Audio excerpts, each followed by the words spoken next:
जय मसीह की मेरे प्रिय भाई बहनों, आप सभी का हमारे इस चैनल पर स्वागत है। कॉन्ट्राडिक्शन विरोधाभास की सीरीज में आज हम एक और नए सवाल के साथ आपके सामने हाजिर हैं कि यहूदा की मृत्यु कैसे हुई। यहूदा जो कि यीशु मसीह को पकड़वाने वाला चेला था, उसकी मृत्यु के बारे में मत्ती 27वें अध्याय में हम पाते हैं कि उसकी मृत्यु फांसी लगाकर हुई।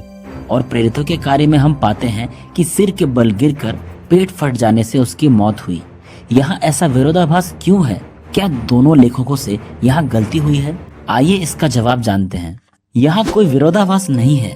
दरअसल मत्ती ने यह लिखा है कि यहूदा की मौत कैसे हुई है, और लूका ने लिखा है कि यहूदा की मौत के बाद उसके शरीर के साथ क्या क्या हुआ। जब हम मत्ती 27वें अध्याय के 5वें वचन और प्रेरितों के कार्य पहले अध्याय के 18वें वचन को जोड़कर पढ़ते हैं तो हमें समझने में और आसानी होती है।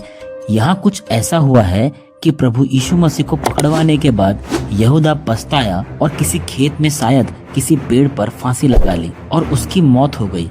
लेकिन उसके बाद उसका मरा हुआ शरीर सड़ने लगा और फूलने लगा, और शरीर भारी हो जाने से फांसी वाली रस्सी टूट गई होगी और यहूदा का शरीर सिर के बल गिरा होगा, और गिरकर उसका पेट जो कि फूलने लगा था वह फटकर उसकी अतड़ियां बाहर आ गई होंगी।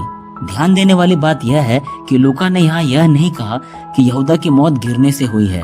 इसका मतलब मत्ती हमें यहूदा के मौत का वास्तविक कारण बता रहे हैं, और लूका यह बता रहे कि उसके शरीर में क्या क्या प्रभाव हुए। लेकिन यहाँ एक और सवाल है जो कि काफी लोग पूछते हैं कि जहाँ यहूदा ने फांसी लगाई उस खेत को किसने खरीदा था?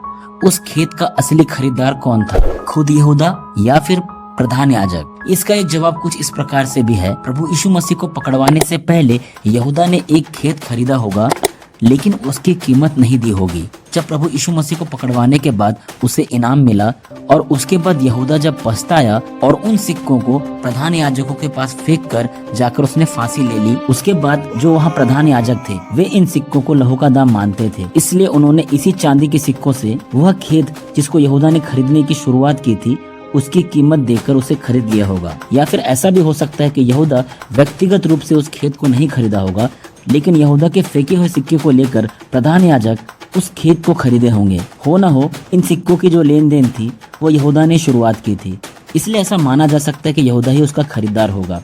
तो हमने यहाँ पर दो सवाल को देखे कि यहूदा की मौत कैसे हुई, यहाँ कोई विरोधाभास नहीं है। और उसके बाद हमने देखा कि उस खेत का असली खरीदार कौन था। तो ऐसे ही बाइबल से अनेक सवालों को जानने के लिए हमारे चैनल को फॉलो करें। धन्यवाद। जय मसीह की।